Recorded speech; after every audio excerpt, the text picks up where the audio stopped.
નમસ્કાર મિત્રો, આજે આપણે સુરેન્દ્રનગર જિલ્લાના પાટડી તાલુકાના રાજપર ગામે છીએ.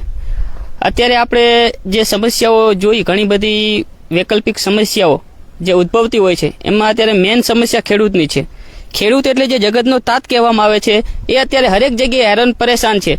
જો ખેતી કરે તો ખેતી કરવામાં એમને પૂરતું પાણી નથી મળતું, અને જો પૂરતું પાણી મળે તો ખાતર નથી મળતું. ખાતર મળે તો પછી બિયારણના ભાવ એવા હોય છે કે ખેડૂત લઈ નથી શકતા. અને કોઈ પણ સમસ્યા જ્યાં સુધી સરકાર સુધી પહોંચાડવામાં ના આવે ત્યાં સરકાર અત્યારે એવું છે કે સરકારને કામ કરવું જ નથી. અને જો સરકાર ખેડૂતોને પૂરતી સહાય આપે તો પછી એમના કોન્ટ્રાક્ટર હોય કે પછી કોઈ એમના અધિકારીઓ હોય તો એ ખેડૂતો સુધી એમની જે લાભ હોય એ પહોંચવા દેતા નથી. અત્યારે આજે એવી જ સમસ્યા લઈને આપણે પાણીની સમસ્યા લઈને રાજપર ગામના ખેડૂતોને રજૂઆત કરી છે આપણને, એટલે આપણે અહીંયા આવ્યા છીએ. અને આપણી સાથે અત્યારે રાજપર ગામના 15-20 ખેડૂતો હાજર છે. આ તમે આ લોકેશન જે મારી પાછળ જે જોઈ રહ્યા છો, આવું લોકેશન તો તમે અત્યારે સુધી આપણે એક વિડીયોમાં નહીં જોયું હોય, કારણ કે અહીંયા લગભગ 10-15 વર્ષ પહેલા ખેડૂતની ખેતી માટે આ માઇનોર કેનલ જે કહેવામાં આવે છે બનાવવામાં આવી હતી. અને આ તમે મારી પાસે કેમેરામેનને રિક્વેસ્ટ કરીશ કે આ થોડો કેનાલના આ બાવરને આ બધું બતાવે. ખેડૂતને જે માઇનર કેનાલ આવે કે જે ખેતી માટે પાણી છોડવામાં આવે, 10-15 વર્ષ પહેલા કેનાલ બનાવવામાં આવી હતી ખેડૂતની સહુલિયત માટે, પણ એક પણ વખત આની અંદર પાણી છોડવામાં આવ્યું નથી.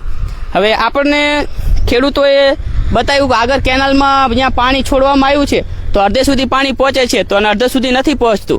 અને હવે આપણે રાજપર ગામના જે ઉપસરપંચ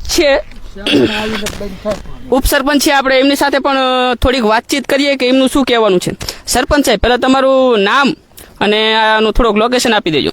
મારું નામ છે ધાડવી નટવરભાઈ ભીમાભાઈ.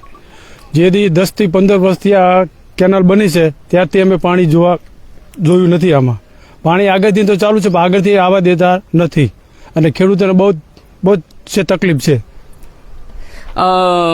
અંદાજિત તમારા આજુબાજુમાં જમીન કેટલીક હશે? જમીન તો 1800 વીઘા આસપાસ છે. આવી માઇનોર કેનાલ બીજી ખેતરમાંથી નીકળતી હશે ને?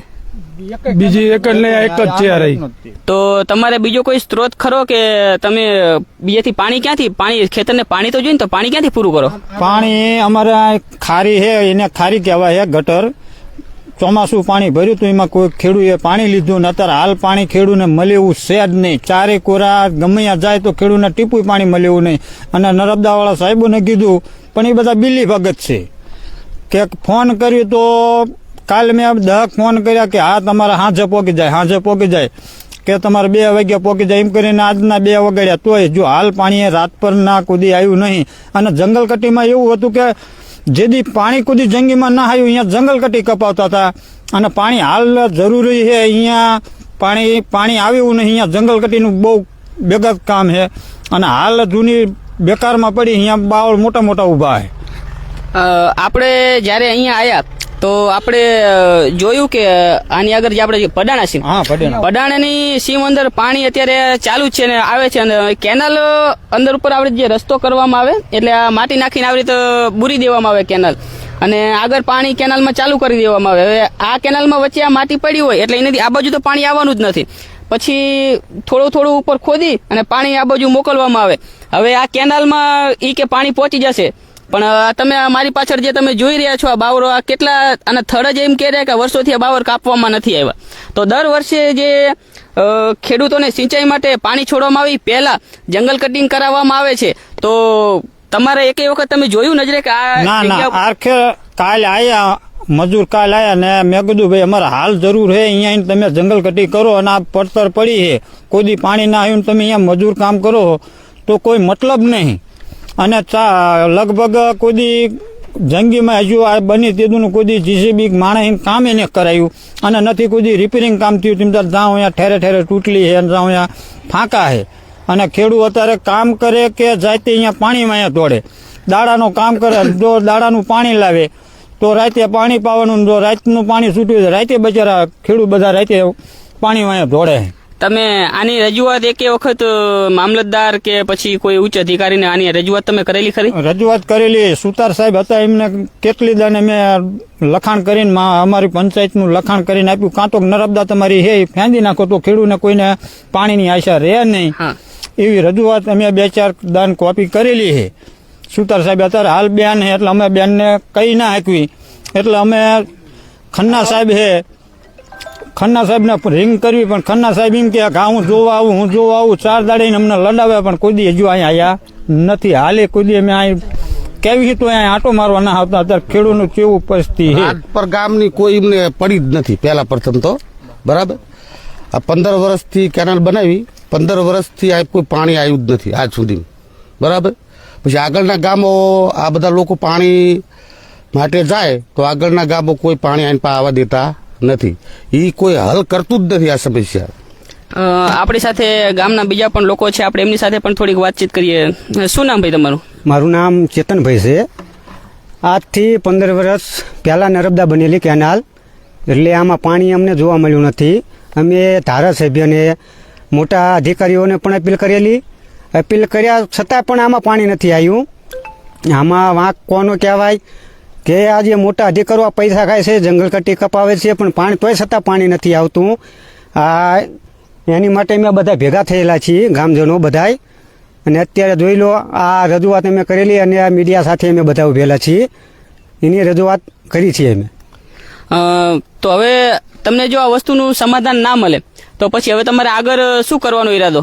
મામલતદાર સાહેબની કચેરીએ આમાં ધરણા લેવાની ગણતરી કરી. કારણ કે ખેડૂત તેજીમાં ના આવે, ખેડૂત ગળો ટૂંકો ખાય. કારણ કે ખેડૂતો એમ કે અમે ખેડૂતને આગળ લાવી શું ખેડૂત આગળ આવે? ખેડૂતને પાણી પહોંચતું નહીં અને ખેડૂત બે હાલ થતો જાય. હા, જેવું કે અત્યારે વિકાસના કામો થઈ રહ્યા છે, આપણે જોઈએ છીએ કે ખેડૂતોને અલગ અલગ સહાય પણ આપવામાં આવે છે, પણ એ ખાલી કાગળ ઉપર જ સહાય વાતું થાય છે. એ વાત તમારી બરોબર છે. તમે અત્યારે અંદાજિત કેટલા વીઘામાં તમારે ખેતી? મારે 50 વીઘામાં છે ને 50 વીઘામાં હાલ ઘઉં જો 2 દીમાં પાણી ના આવે તો ઘઉં જેલા છે. મારું નિષ્ફળ જ છે, કશું અંદર પાક એવું છે નહીં. કારણ કે હું ચોમાસું હતું એ તો જેલું જ હતું અને વત્તા અત્યારે રહી પાક કર્યો, એમાં રહી પાકમાં પાણી ના આવ્યું તો એટલે અત્યારે હાલ ખેડૂત બધા બે હાલત છે. હવે તમે કોઈ 2 દિવસમાં પાણી મળે, પણ આ કેનાલ જોઈને મને એવું લાગતું જ નથી કે આના અંદર પાણી કોઈ પણ કારણોસર આવી શકે. કારણ કે આપણે જે તમે મને જે લેવલ બતાવ્યું અને જ્યાં પાણી આવતું હતું એના કરતા કેનાલનું લેવલ જ મને આમ થોડુંક ઊંચું લાગે. તો કોઈ પણ કારણોસર જો આ જંગલ કટિંગ સંપૂર્ણપણે કરવામાં આવે તોય પણ પાણી પહોંચે એ પરિસ્થિતિ તો નથી જ. આપણે ગામના બીજા પણ માણસો આપણી સાથે છે, તો આપણે એમની સાથે પણ થોડીક વાતચીત કરીએ. આવો, શું કહેશો તમે? કે આવવાનું તો શું હજી ભંડેલાનો સીમાડો આવે, રાજપરની હૈદ આવે અહીંયા આડો લોક મારી દે અને ભંડેલા સુધી પાણી ચાલુ હોય. માઇલોલ કેનાલ હજી હાલમાં તમારે ખેતી કરો તમે? કેટલા વીઘા ખેતી તમારે? 50 વીઘાની ખેતી આ કેનાલ ઉપર. શું વાવ્યું તમે અત્યારે? જીરું છે, ઘઉં છે. તો અત્યારે તમે આના પહેલાના પાણી તમે ક્યાંથી પૂરા કરેલા? આ બંધ ભર્યો તો બરોબર, આ તલાવ જે ભરેલું કહેવાય. હા, યારિકેશન નો બંધ છે, કાળ ભૂયો એ બંધ ભર્યો તો એમાં હાથ લગીને પાણી લીધા. હવે પાણી તંગ જ છે, હવે શું કરવાનું? બરોબર, તો તમારે હવે સરકારને શું રજૂઆત? સરકારને રજૂઆત એટલે જેમ બને વહેલી શકે પાણી પહોંચાડે. ખેડૂતો સાથે આપણે વાતચીત કર્યા બાદ આપણને જાણવા મળ્યું કે જો વહેલી તકે પાણી છોડવામાં નહીં આવે તો ખેડૂતોના પાક નિષ્ફળ જશે. અને ખેડૂતોને એવું કહેવું છે કે જો અમારી રજૂઆત સાંભળવામાં નહીં આવે તો કાલ અમે મામલતદાર કચેરીએ જઈ અને આવેદનપત્ર આપીને પછી અહીંયા ધરણા પર બેસી જ્યાં સુધી અમારી સમસ્યાનું નિરાકરણ કરવામાં ના આવે. હું જે દર્શક મિત્રો મારાથી જોડાયેલા છે અને જે મારાથી જોડાય છે એમને હું ખાસ રિક્વેસ્ટ કરીશ કે જે આ વિડીયો જોઈ રહ્યા છે તે આ વિડીયોને વધારે ને વધારે શેર કરે. અને કાલ આપણે જો ખેડૂતો મામલતદાર કચેરી આવશે તો આપણે મુલાકાત થશે ને આપણે અહીંયા કને ફરીથી લાઈવ કરી અને આપણે ખેડૂતની સમસ્યાઓને બતાવશી અને આપણે પણ મામલતદાર શ્રી અને ધારાસભ્ય પાસે રજૂઆત કરશી. ધન્યવાદ.